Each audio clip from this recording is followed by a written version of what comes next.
Good morning, viewers of Lichfield Storytelling Channel. I'm Matt Hayward. I'm one of the hosts, along with Kath, Maria, Christine and Paul. And I would like to tell you a story as one of my dawn ramblings, because it is actually about 5:30. And this is without doubt the lightest one I've recorded. Just shows you how the year turns, and as the days get brighter, let's take that as a metaphor for other things, shall we? So this story that I want to share with you now, can I just say I have never ever told before. It was told to me by my brother Carl, and I would like to dedicate this to my two sons, Will and Tom, because this tells a story of an older generation who came through enormous hardship and enormous trials and tribulations, and Will and Tom are both doing that now. So well done, lads, and well done all other young people who are doing the same thing. This story is about my grandma, my dad's mum, and her name was Edith Robinson. Now, Edith was Manx, which means she came from the Isle of Man. And I don't know whether this is true, but apparently Manx people are tremendously independently minded, or difficult, to put it another way. Tremendously difficult, stubborn. I think one of the things that goes to show that is until I think recently, I'm sure they used to have corporal punishment for certain misdemeanor crimes. So they'd give people a birch, which no doubt some people would like to have brought back. Let's not go there, it's not the time. And Edith was one of those very independently minded people.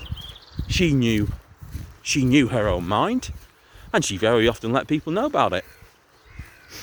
Now, this story takes place in 1915, and Edith was accustomed in her early life to sailing from Liverpool to Douglas and Douglas to Liverpool, especially for summer holidays.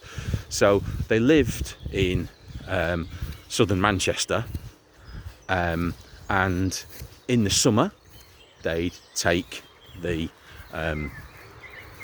ferry from Liverpool, or the ship from Liverpool to Douglas, and they'd spend their summer holidays, maybe for a week, maybe for two. They'd go and live with relatives. And this was one such occasion where Edith is on a voyage from Liverpool to the Isle of Man, and they're about halfway through the voyage. Now, in those days they didn't have these catamaran fast ferries, so the ferries took a bit of time to get there. And the other thing I must say is that it's 1915, so we are at the start of the Great War. So picture the scene.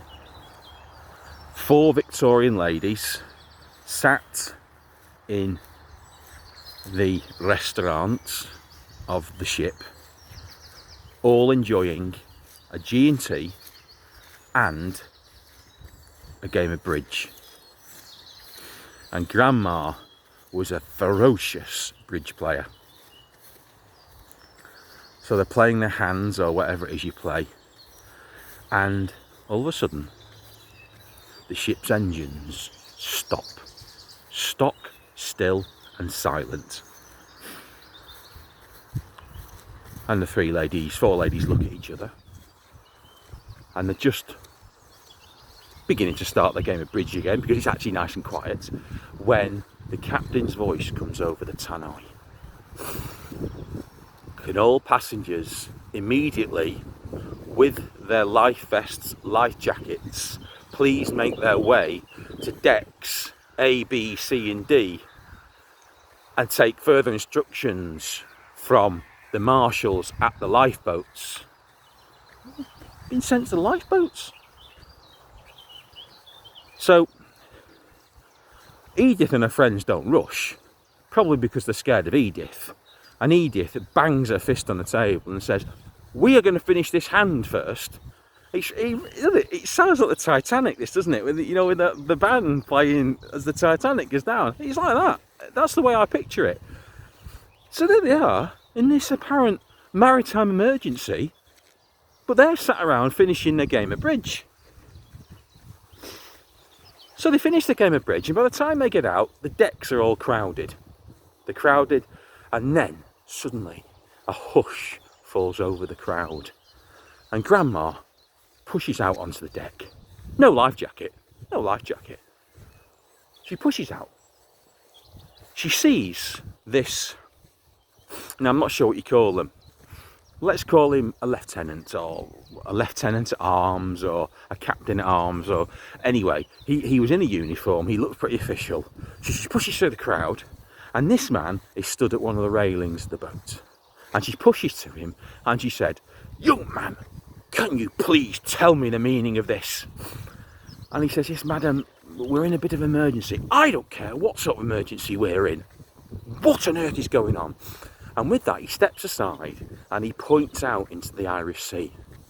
And there, almost within touching distance, is a German U-boat with the hatch popped and the two senior officers at the top. And they've got one of those old loud hailers things that have the horn, and they're shouting through this loud hailer in very good English apparently. And basically what they're saying is, they're saying, get off the ship, get to your lifeboats, because we're about to put 2 torpedoes into the hull of that ship. Now, apparently, just to digress a little bit here, that's what, in the early part of the First World War, the Great War, that's the way some army commanders behaved. They were like the last of the knights. They were like gentlemen. Obviously, they wanted to send that ship to the bottom of the Irish Sea, but they're going to do it in a gentlemanly way. They're going to give people the chance to get off. Now, whether that's true, well, there's elements of truth in all stories.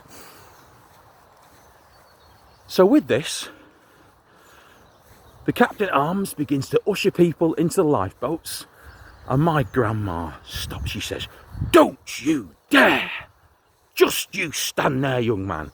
And she pushes her way through to the railing, and she puts both arms on the railings, and she looks at that U-boat, and she shouts at that U-boat captain.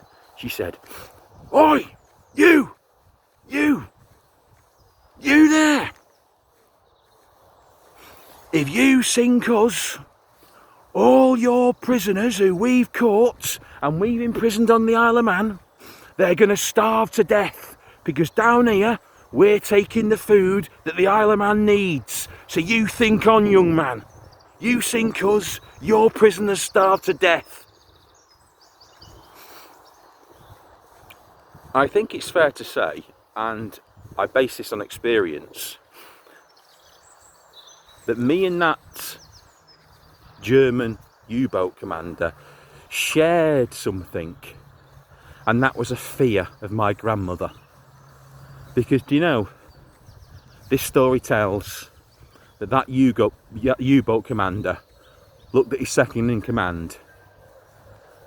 He disappeared down below. He pulled that hatch, that U-boat disappeared, and my grandma managed to finish her game of bridge, and they sailed to Douglas unharmed.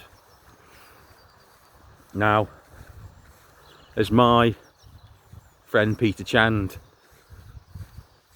tells me and tells the children when he comes into my school, and they say to him, "Is that story true, Mr. Chand?"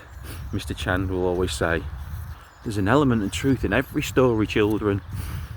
So remember, there's an element of truth in every story, and that's the story of my Grandma Edith and the German U-boat. Guys, see you down the road. Difficult times, but big love.